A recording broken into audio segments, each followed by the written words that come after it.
papped me 12-year-old pants.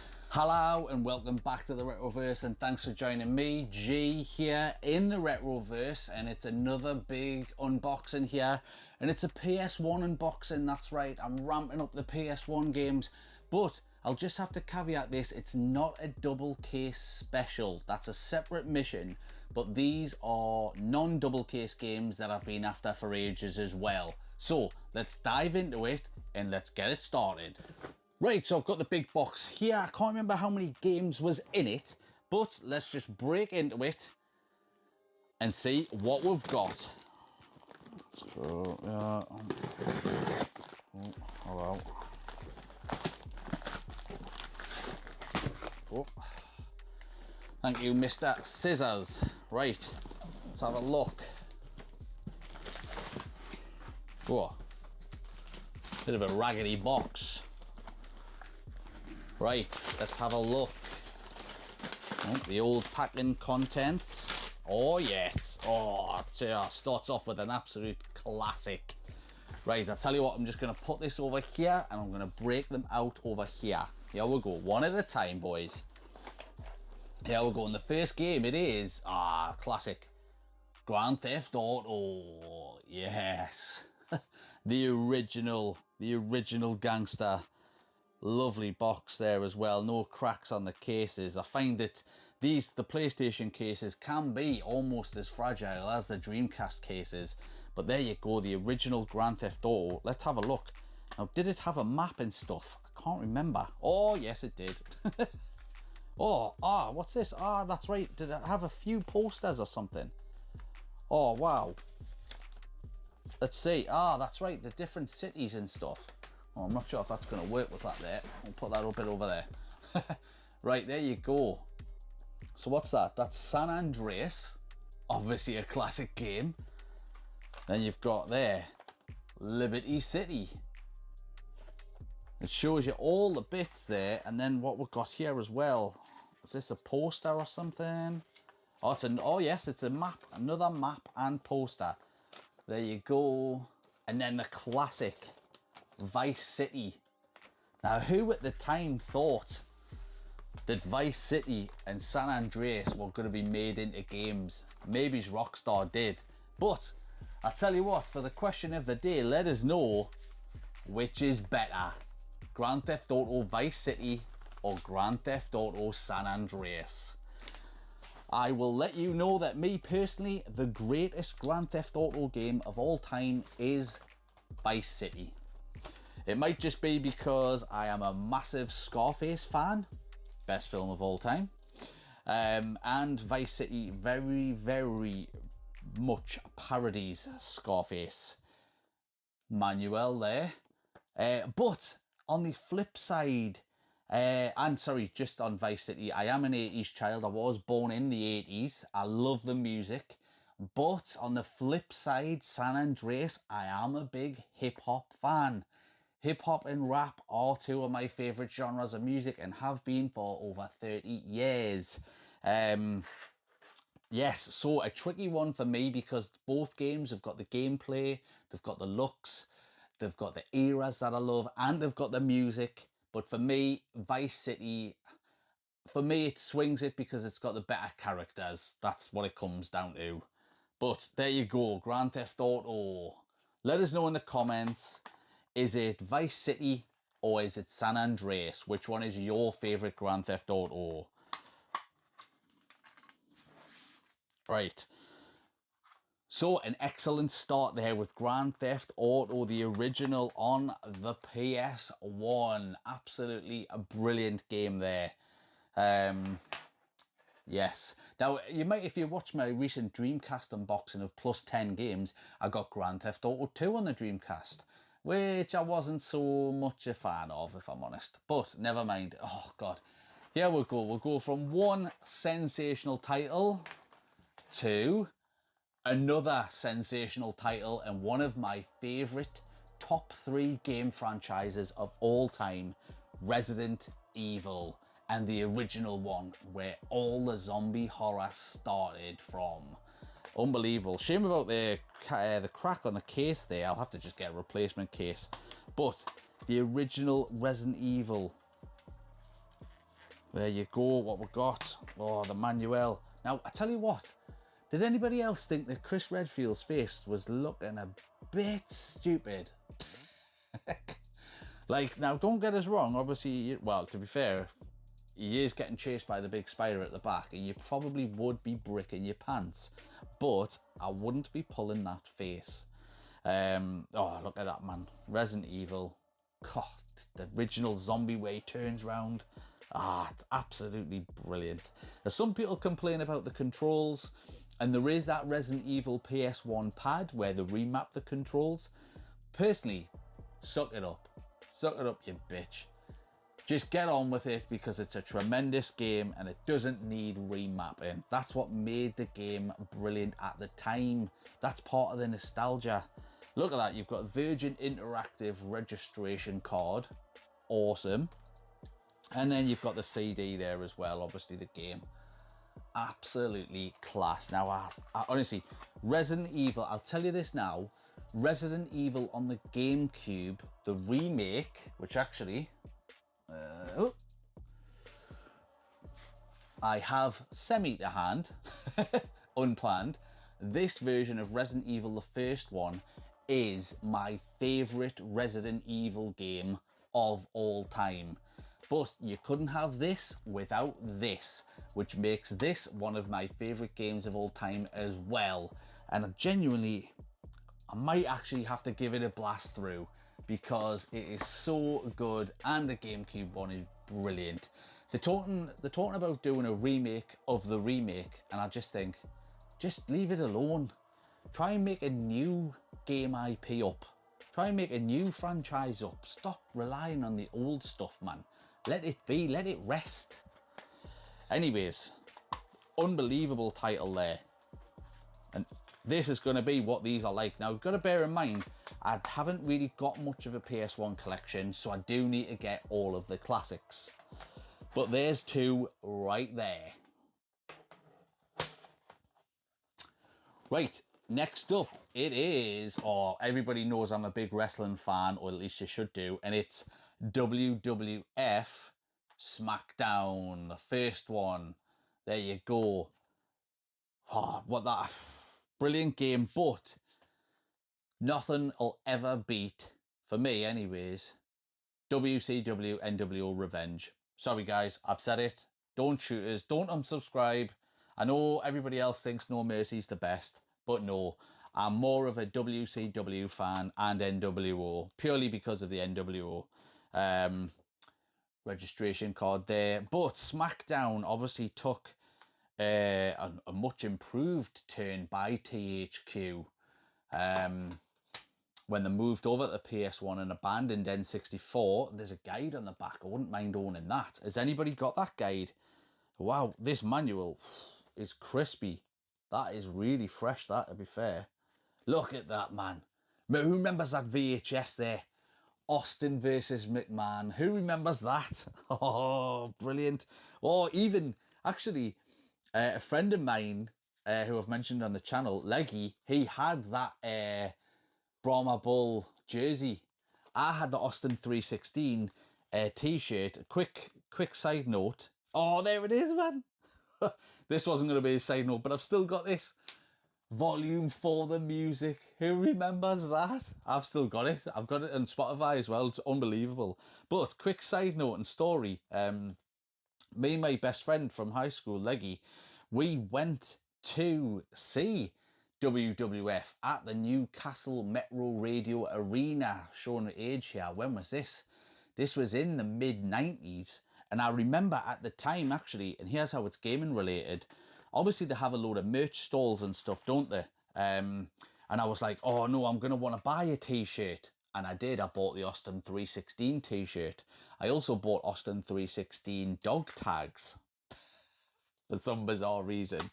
And Leggy got that jersey. But to do it, I sold off a load of N64 games to try and raise some cash. So this is obviously before CEX. And I sold them all to Charlie's Games. If anybody's from Newcastle in the area, give us a shout out on Charlie's Games in the comments. What did you trade in? But I traded in about 5 or 6 N64 games at the time, because that was my main system, to raise some cash so I could take around £80 to the merch stall and buy some stuff. Now, the Austin 316 t-shirt cost us like 40 quid, and I think the dog tags cost 16 quid. So I pretty much spent all my money straight away, because I obviously had to buy other stuff like drinks and whatever. I think, like I say, I was only like 14 or something at the time. But that was a brilliant event. Top geezer leggy there, like, I haven't spoken to him in a long time. But anyways, moving on, and it's just like I got the other week. Grand Theft Auto 2. Now this one's got a dirty crack there. Absolute naughty box there, like. The back's totally fine. Yeah, I did get these pretty cheap, to be fair, I'll be honest, and I got them all from the same seller. Another registration card. Ooh, I didn't know this. Let's have a look. What's this? Oh, it's another map. Let's have a look. There we go. Look at that, man. Look at the condition on the map, though. Again, sometimes I'm a bit like, the boxes can be replaced. It's more about the paperwork and the disc and stuff. And actually just, you know, getting the game through the door. And again, I got these all in the same bundle, so I got a brilliant deal on it. Grand Theft Auto 2 there, brilliant. Nice to have it in the collection, but like I say, I was not a fan of it, so I probably won't revisit that game. Yeah, we'll go for the next one. Oh yes. When will it ever do a reboot of this again? Capcom, stop rebooting Resident Evil. Somebody pick up the IP. EA's probably got it stored because it's made by them. It's Road Rash 3D. Now, I did have this one back in the day. I know there's a Road Rash Jailbreak, I think. That one was pretty crap. But this one was the first proper one for 3D for PS1. I'm a big fan of Road Rash on the 3DO, which I've mentioned on the channel a lot. This one, obviously the box is totally fine. A little bit scratched, not like any cracks or anything, but again, I might swap it for a better title.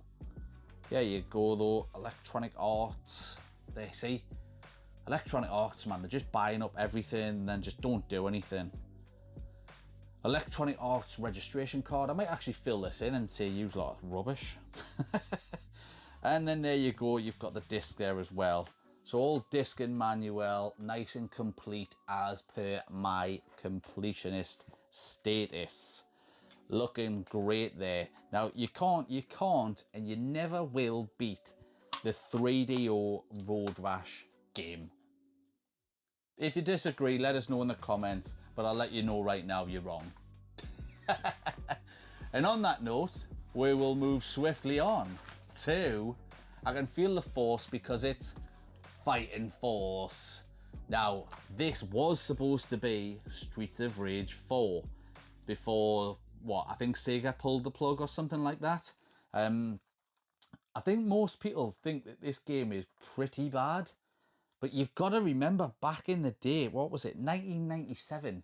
This game was good in 97. It might be rubbish now, but you can't, do you know what I mean? You can't really say that. You've got to take into account what it was like back then, what other games were like back then. Manuel, and I really enjoyed this one. I can't remember the names of any of the characters. Other than I always used to pick the dude, or the lass with the red jacket, because I'm pretty sure she had this awesome spin kick, which was really good. But yes, it was supposed to be intentionally Streets of Rage 4 until they made it its own fully fledged game by Eidos, who did Tomb Raider. There you go, Fighting Force. That one, I'll definitely give that one a blast. Probably do 2 players with the Ben, because again, it's just a scrolling beat 'em up type of thing. Not a patch on the actual Streets of Rage 4, which is tremendous. I've got that about 3 times, special editions on the Switch, sealed as well, as per usual. But that one, Fighting Force, is an all-time classic game, and I love that one. I've got Fighting Force 2 actually on the Dreamcast, but I've never played it, but apparently it was even worse than Fighting Force. Ugh, grimy. Right, here we go. One of the kings of real-time strategy. Wow, this feels heavy. I might have a big, thick manual. And it is Command & Conquer Red Alert. Yes, Red Alert, that was brilliant. I've got the double case game of the original Command & Conquer there in part of that series, which I'll be doing a new episode soon. But Command & Conquer Red Alert, absolutely brilliant. That was a great change of pace, to be fair. Just looking at the back here, link cable you could do, 2 players, but look, you need a link cable, 2 copies of the games, and 2 TVs and 2 PS1s. And which household had that? Me. Yes, because me and my brother, we both had a PlayStation 1. We did have the link cable, and when I would go to my dad's on the weekend, I would bring... Actually, my dad also had a PS1, so I had 3. I'm not showing off, I promise. We just didn't really share. So yeah, we would run the cable from the dining room into the living room, and we would play games like Doom or Command & Conquer 2-player, which was the only way to play them 2-player back then, because it didn't have internet. But anyways, I totally forgot, this is why it's so heavy, because it is 2 discs, the Allies and the Soviets. That's right, Soviets. I was actually just watching Creed 2 last night with Victor Drago. Pretty good film. But there you go, Red Alert, the manual. Again, another one done by Virgin Interactive. There's the registration card. Well, I can't... What happened to them? Was that just a big publishing house? Have they done a game recently? Pretty crispy manual there, to be fair, like.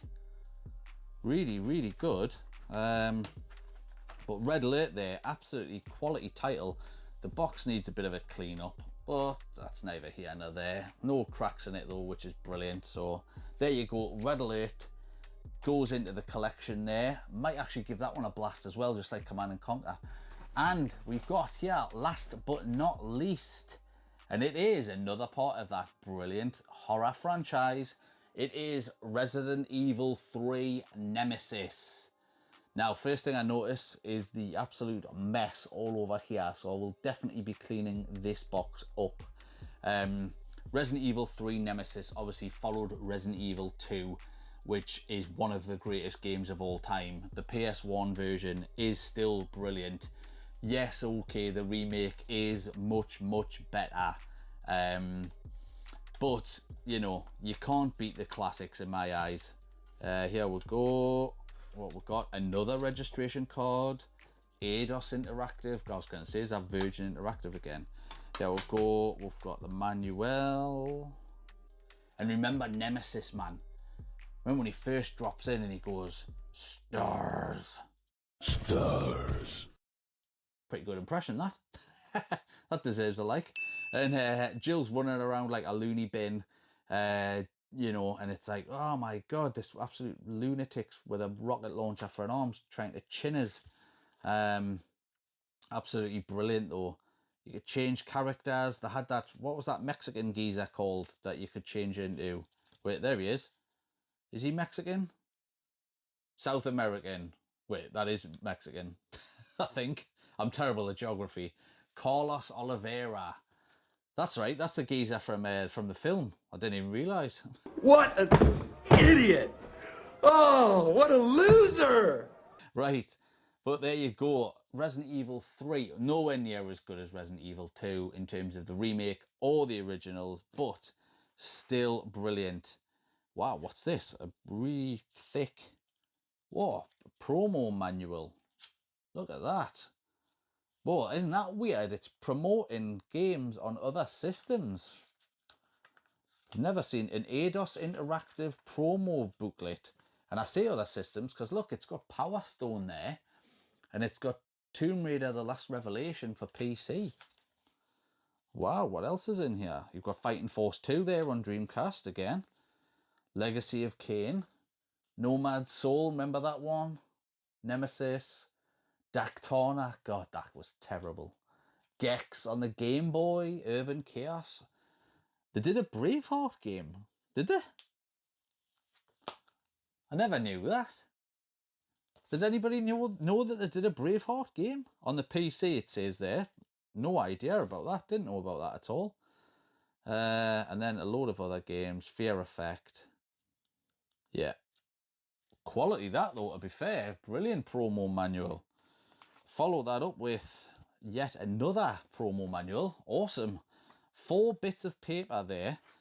Just the one disc. Now, it was a much shorter game, wasn't it? And I think that was one of the main complaints about the game itself on the remake, is that it was very, very short. But there you go. Resident Evil 3 Nemesis, and what? There's a lot of this cardboard stuff. That about wraps it up for this one. So there you go. How many have I got there? 1, 2, 3, 4, 5, 6, 7, 8. There you go. So I've got 8 games. Whoa. Whoa, hello. Jelly hands. I've got 8. Go. Let's just cut that. Right. Right, I've got 8 games there going into my PS1 collection. All of them are absolute classics. I've played all of them. I loved all of them from back in the day. Absolutely brilliant games. I love them. Which one should I play first? Let us know in the comments. Personally, it's got to be Resident Evil, doesn't it? It just has to be. Resident Evil 1, so many memories, and I can guarantee you I will absolutely pap my pants when the dogs burst through the window still. Even though I know it's going to happen, you're just like, you're walking, you're creeping, and you're going, no, no. And then it's, oh, man! Run! Did you shoot them or did you run away from the dogs? Let us know. I always just ran away from them to save the ammo. But yes, I do remember playing that back in the day. When did that come out again? Let's have a look. 96. So I was 12 when I played that game. My dad got us that. Absolute legend, my dad. It's a 15 game. Yep, yeah, you go, son, have it. Brilliant. What a ledge. But there you go. Absolutely packed me 12-year-old pants for Resident Evil, the absolute classic. Fortunately, I didn't turn into a G sandwich. Ooh, Barry, sort it out, son. You were almost a Jill sandwich. But there you go. 8 games going into the PS1 collection, which is getting up pretty quickly, and I will be doing soon another double case game. I've just been trying to source some of them. There's a lot of them they don't get sold very often. But actually, big shout out. I'm not sure when I'll release this video, but Northeast Retro Dad has got a bunch of them for us, duplicates of his. Big shout out to him, mate. I hope you're watching. I know that you love PS1, so hopefully I should be doing an episode courtesy of him. If anybody else has got any double case games that are duplicates or they're possibly selling, please let us know in the comments. Reach out to us. I don't mind buying them off you. And I tell you, I won't buy them for lowball reseller prices. I'll buy them for collector prices because I'm a collector, not a reseller. So don't forget to press the subscribe button over here, watch my last video over here, and please like and subscribe and leave a comment below to the channel and in this video, and let us know what one of your favourite PS1 games were, and we'll have a bit of a chat. Thanks very much for watching, guys. I'll see you next week.